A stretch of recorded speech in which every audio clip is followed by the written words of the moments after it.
예, 안녕하십니까. 18기 정책위원장 이무진입니다. 저희가 올해 4개의 권역으로 나눠서 대의원대회를 분산해서 개최하기로 했습니다. 그 이유는 여러분도 잘 아시다시피 작년부터 지금 굉장히 창궐해서 우리 일상생활 자체를 못하게 하고 있는 코로나19 때문에 그렇게 진행을 하고 있는데요. 그러면서 자연스럽게 이 전농 사업에 대해서 좀 지역 단위에서 확인할 수 있게끔 텍스트나 글로서가 아니라 이런 영상을 통해서 좀 전달했으면 좋겠다라는 의견들이 많이 제출이 됐었습니다. 그래서 그 대의원대회에서 제가 발제할 2020년도 18기 1차년도 평가와 2021년도 올해년도 계획에 대해서 짤막하게 영상으로 발제를 해드리고자 합니다. 그 18기 1차년도 2020년도의 평가는 정세에 따른 평가, 주요 사업 평가를 중심에 놓고 평가를 진행할 거고요. 계획은 2021년도 올해 정세 전망, 그리고 사업 기조, 그리고 2차년도 사업 계획에 대해서 짤막하게 발제를 드리겠습니다. 정세에 따른 평가를 말씀드리겠습니다. 코로나19가 발생해서 다자간 세계 질서의 해산적 상황까지 왔고요. 중국과 미국의 노골적인 패권 다툼이 지속적으로 진행되었습니다. 그리고 한반도 정세를 보면 북의 핵무력 완성과 ICBM 성능에 대해서 미국이 인정하기에 이르러서 한반도 정세 내에 북 중심의 정세가 조성이 됐고요. 그리고 문재인 정부의 대미 굴욕적 외교가 더 강화되면서 정세가 과거로 회귀되는 이런 상황이 작년에 진행이 됐었습니다. 농업 정세를 여기서 더 구체적으로 바라보면 코로나19로 인해서 국경 폐쇄와 이동 제한이라는 새로운 식량난이 예측이 됐고 그것이 실제로 진행이 됐고요. 전 세계적으로 자연재해로 인한 농업 생산량이 감소가 됐습니다. 이런 것들은 우리들에게 인간들에게 식량 위기로 다가왔고요. 실제 식량 수입국에서는 식량난이 발생하기로 했습니다. 이런 식량 위기에 대응하기 위해서 전농은 작년에 꾸준히 농정의 근본 틀을 바꿔야 된다라는 요구를 했고요.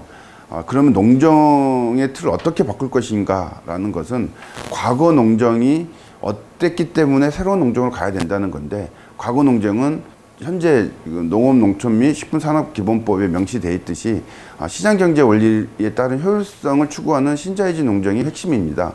이 농정들을 농산물을 공공재로 보고 그것을 생산하는 농업에 대한 국가 책임성을 강화하는 공공농업으로서의 전환을 해야 된다. 그런 틀을 바꾸지 않으면 식량 위기에 대응할 수 없다라는 요구를 강하게 주장을 했었습니다. 문재인 정부의 농정은 빛 좋은 개살구라고 판단이 됩니다. 농정 대개혁을 위한 농정 전환을 구호로는 제시를 했습니다. 그렇지만 구체적으로 그럼 과거에 어떠한 농정을 어떻게 변화시킬 것인가에 대한 과거 농정은 어땠는가, 그리고 향후 어떤 방식으로 전환하겠다라는 것은 사람 중심, 직불제 중심이라는 막연한 구호만을 가지고 농정 대전환을 얘기했기 때문에 문재인 정부의 농정은 빛 좋은 개살구에 그쳤고 실제로 실패한 농정으로 규정을 해야 된다라고 전농은 판단하고 있습니다. 주요 사업 평가를 보면요, 마을 단위 교육을 중심으로 해서 사업 계획이 제출이 됐고요. 실제 4.15 총선의 조직 후보 활동과 연계해서 마을 단위 교육은 아니지만 전 지역 간담회를 후보자와 함께 진행하려고 했었습니다.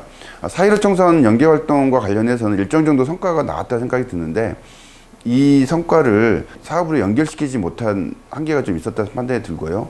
마을 단위 교육 사업은 코로나19 확산으로 인해서 어떠한 것도 진행하지 못하는 한 해였던 것 같습니다. 그러면서 자연스럽게 조성된 객관적인 환경을 주체적으로 극복하기보다는 코로나19가 지나가면, 아니면 이 시기가 지나면 가능하겠지라고 판단하면서 수동적으로 계속 대응하면서 좀 1년이 지나가 버린 거 아닌지라는 반성을 하게 됩니다. 이러한 상황은 전농중앙뿐만이 아니라 면치의 골간 체계까지 계속 좀 나타난 문제라는 생각이 좀 들고요. 집회에 관련해서는 어려움 속에서도 2차례에 걸친 대중 집회를 진행을 했습니다. 첫 번째 집회는 5월 달에 농산물 가격 보장 및 냉해 피해 보상 요구 집회였고요. 그리고 11월에 두 차례에 걸친 농민 대회였습니다. 성과는 어쨌든 어려움 속에서도 대중 집회를 진행하고자 했던 부분은 성과로 판단이 됩니다. 그렇지만 우리가 대중 집회를 통해서 농업 의제를 사회 이슈화 시켜내는 전통적인 대중 집회 성과는 가져오지 못했지 않느냐라고 판단을 하고 있습니다. 통일사업과 관련해서는 정세에서도 말씀드렸듯이 실제 문재인 정부가 남북 간 합의를 이행하기보다는 워킹그룹을 중심으로 해서 굴욕적인 대미 외교 정책으로 전환되는 과정 속에서 어떠한 것도 전진될 수 없었다 생각을 합니다. 전농은 통일 트랙터 대북 지원 교류를 실현시키기 위해서 노력을 했지만 결론적으로는 어떠한 성과도 좀 남기지 못했다라고 좀 판단을 하고 있고요. 이것들을 극복하기 위해서 올해년도 새롭게 사업을 제출을 하고 있습니다. 이것은 전망 때 사업계획 때 말씀을 드리도록 하겠습니다. 직불금 문제에 관련해서는 대상 필지 누락 문제를 중심으로 꾸준한 대응이 요구가 되고 있습니다. 이것은 올해년도에도 창의적인 사업 방식으로 이 직불금 투쟁을 지속해야 될 필요가 있다고 생각이 듭니다. 농민수당과 관련해서는 작년에 전문가 그룹과 집단매를 진행을 하면서 농민수당을 지역 안착화하는 것을 목표로 하자 그렇게 좀 제안이 돼서 입법하는 부분은 후순위로 밀렸던 건 사실인 것 같습니다. 그렇지만 농민수당과 농민 기본소득에 대한 관계 그리고 농촌 기본소득에 대한 관계를 일정 정도 정리했던 시기가 2020년도에 생각이 들고요. 농민 기본소득과의 관계는 실제 농업 문제를 해결하기 위해서 농민 기본소득에 대한 고민이 진행되는 것이 아니다. 이것은 사회 전체의 논의가 필요한 것이고 사회 구조적인 문제를 해결하기 위한 것이기 때문에 농민 기본소득은 농민 기본소득을 진행을 하되 농민수당의 지역 안착화를 중심으로 전농은 활동을 진행을 했었고요. 경기도 농촌 기본소득 같은 경우는 참여수당과 같은 방식으로 농촌에 살고 있는 모든 이들에게 수당을 지급해서 그들이 지역사회에서 이탈하지 않게끔 하는 것에 대한 시범사업이 진행되는 것인데 이것과 관련해서는 농민 기본소득과는 약간의 차이가 있다고 생각을 합니다. 지역 소멸과 연결되어 있는 것이고 지역 소멸의 핵심은 농촌 지역의 소멸이기 때문에 실제 경기도의 농촌 기본소득 실험과 관련해서는 개입을 통해서 농민 중심의 정책이 제기될 수 있도록 하자라는 정도가 작년에 좀 정리가 된 부분이고요. 어쨌든 2022년도 농민수당은 지역 농민수당을 안착화시키고 확대를 통해서 향후 논의를 더욱더 확장시켜 나가자라는 것이었습니다.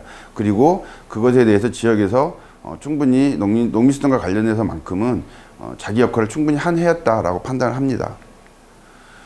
풍매불 조직 연대 강화와 관련해서는 마늘, 양파, 배추 생산자 협회와 사안별 연대를 진행을 했습니다. 그 향후에도 전농과 동일한 입장을 유지하고 관계를 설정할 수 있도록 논의가 좀 필요할 거라는 생각이 들고요. 작년에 그 공영 도매시장 유통 개선과 관련해서 전농이 강하게 주장을 하고 치고 나왔습니다. 그 이유 중에 하나는 공영 도매시장의 경매제를 통해서 농민이 가격 결정권을 가지지 못한 사안 자체가 농업 적폐이다. 그래서 이 농업 적폐를 해결하기 위해서는 우선은 30년 동안 진행되어 왔던 가락시장 내에 가격 결정권을 제도를 다양화시키는 것에부터 시작한다라고 판단했기 때문에 이 투쟁을 진행을 했는데요. 이 투쟁 또한 생산자 조직과 연계해서 진행된 투쟁입니다. 그리고 그럼에도 불구하고 농식품부와 농업유통법인의 노골적 반발이 있었고 이런 반발은 분명한 농업 적폐로 규정을 한 바 있습니다. 이것을 해결하기 위해서 소비자들과 연대해서 이 농업 적폐 투쟁을 사회적으로 쟁점화시켜서 이 문제를 풀어나가야 되겠다라는 기본 원칙을 정하고 소비자와의 연대를 통한 투쟁을 진행을 했습니다. 아직 결론은 나지 않았습니다. 왜냐하면 농식품부가 강하게 이것에 대한 반대 의사를 밝히고 있고요.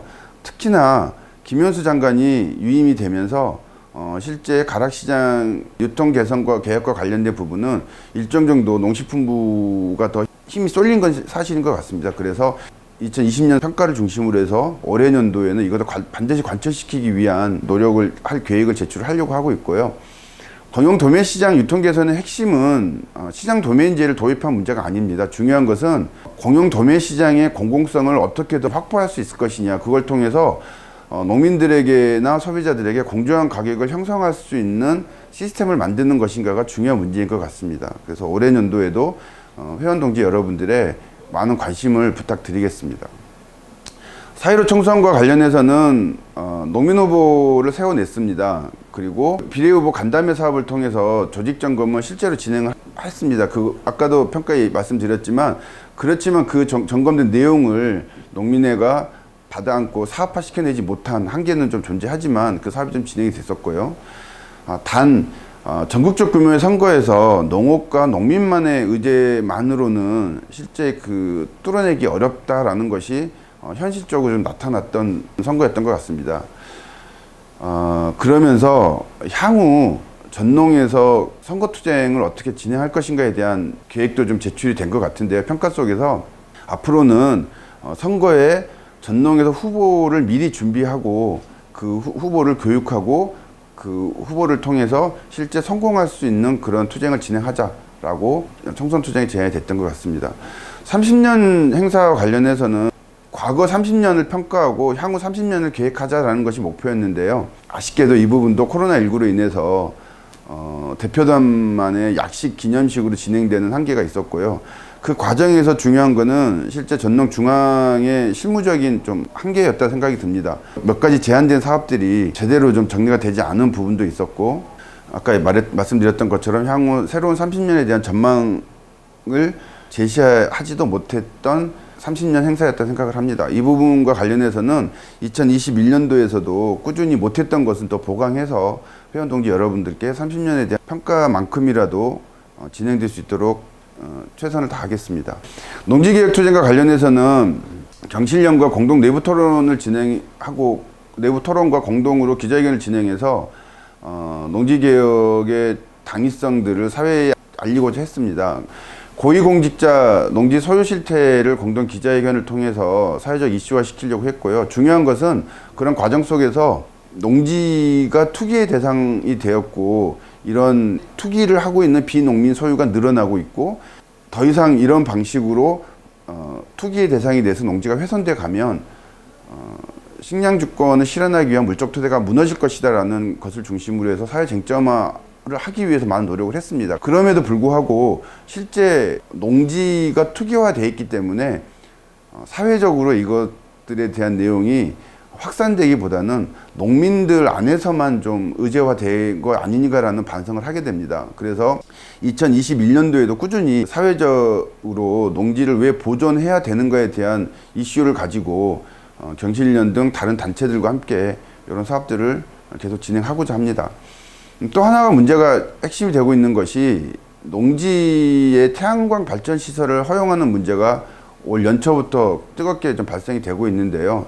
잘 아시다시피 싼 농지에 자본이 발전 시설을 만들기 위해서 진흥지역 내에 영농형 태양광이라는 이름으로 꾸준히 지금 시도를 하고 있습니다. 또한 염해 간척지 태양광은 현재 지금 허용이 되고 있는 상태인데요. 진흥지역 농지만큼이라도 절대 훼손할 수 없다라는 원칙을 세워서 농지법을 개정하는 것을 강하게 좀 제한할 필요가 있다고 생각이 듭니다. 그러기 위해서 농지개혁은 핵심적으로는 원칙적으로는 비농민 소유를 금지하고 국가관리 확대가 필요하다라고 판단을 하고 있고요. 현재 전농 내에 농계의 활동을 더욱더 강화해야 된다는 생각을 합니다. 정책 단위 역량 강화 사업은요, 실상 많은 역할들을 한 것 같지만 결론적으로는 지역의 의견들을 수렴하지 못했다는 판단이 듭니다. 그래서 그것들을 구체적으로 어떻게 변화시킬 것인가에 대해서는 사업계획서에 제출을 좀 하고자 하고요. 대표적으로 가계관정 TF를 통해서 공공수급제에 대한 구체적 안을 제출했던 것은 큰 성과라고 생각이 듭니다. 농촌의 지속성 강화의 핵심은 지역농정을 협의하고 논의해야 되는 단위가 없다라는 거고요. 이것들을 실현하기 위해서 무엇을 해야 되는가 고민을 좀 해야 될 시기라는 생각이 듭니다. 다행히 작년에 그 활동가 공부 모임 등이 진행된 곳이 있습니다. 그것이 두 군데가 진행이 됐는데요. 첫 번째는 충남의 농정연구회, 두 번째는 광주 전남의 진보당과 여름과 함께 진행한 지역 포럼 등이 있습니다. 이런 것들을 좀 더 활성화시켜내는 역할을 전농 중앙에서 지역 단위와 함께 할 필요가 있다고 생각이 듭니다. 그리고 농특위에서 전농의 역할이 많이 회원들 사이에 회자가 됐는데요. 농특위는 한계가 분명한 조직입니다. 집행할 수 있는 단위가 아니라 그냥 단순히 대통령을 자문하는 기관입니다. 단 자문하는 내용을 위해서는 농업계와 정부, 시민사회의 소통의 역할을 농특위가 진행을 하고 있는데요. 실상 그래서 이전까지 전농의 요구를 공식화시켜내는 데 있어서 굉장히 집회나 성명서 이런 것밖에 없었던 주장들이 농특위 내에서 정부와 시민사회에 제출될 수 있다는 그런 장점도 있는 것 같습니다. 그래서 명확하게 한계가 있는 조직이기도 하지만 굳이 배척하거나 배격할 필요 없이 우리의 주장을 강하게 요구할 수 있는 단위로서 정도로만 역할을 매기고 우리가 농특위를 좀 제하면 어떻겠냐라고 평가를 해봅니다. 기후위기 대응과 관련해서 잘 아시다시피 작년은 기후변화가 기후위기 수준에까지 왔다. 그리고 이제는 근본적 대책이 필요하다라고 좀 제안이 되고 있고요. 그것은 올해도 마찬가지 생각이 듭니다. 그래서 전농은 여러 가지 활동을 진행했지만 가장 중요한 것은 1.5헥타 미만 농가들 중심으로 농업재해보상법에 대한 기본 틀을 제출한 바가 있습니다. 이것을 올해 2021년도에는 좀 더 구체화시켜내고 2022년도 대통령 선거에 전농의 공식적 공약으로 농업 공약으로 제출할 수 있게끔 역할을 좀 진행하고자 합니다.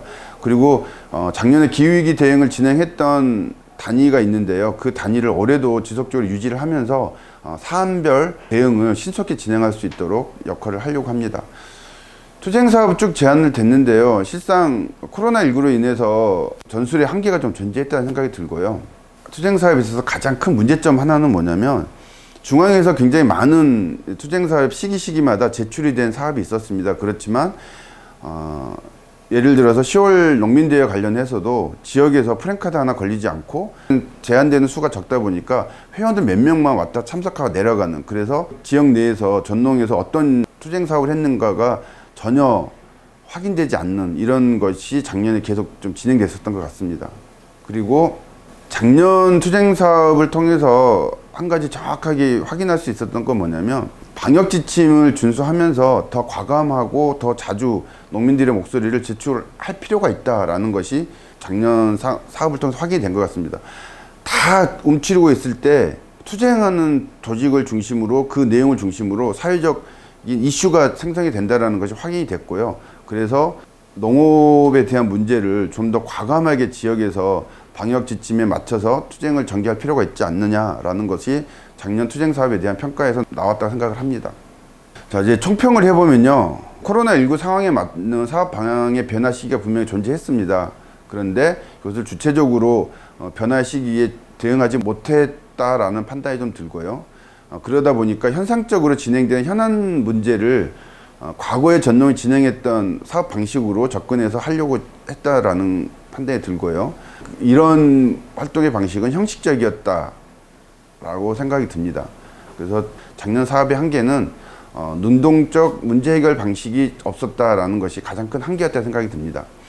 성과로 보면요. 4.15 총선 비례후보 중심으로 선거 전술을 채택했고 전 조직이 같이 진행됐다라는 성과는 분명히 있다고 생각을 합니다. 그리고 최소한 일치된 방향의 그 농정이 합의된 부분과 관련해서는 농민 공동행동 등 타 농민단체와 공동 활동을 진행을 했다라는 것은 이전 전농에서 보이지 못했던 18기의 성과라고 판단이 듭니다. 두 차례에 걸쳐서 대중집회를 진행을 했고요. 이 대중집회를 통해서 어찌됐든 한계도 존재했지만 현장의 목소리를 여론화하려고 했던 시도 등은 코로나19 정책 속에서도 평가받을 만한 활동이었다 생각을 합니다. 예. 이상으로 주요 사업과 관련된 평가를 마치도록 하겠습니다. 감사합니다.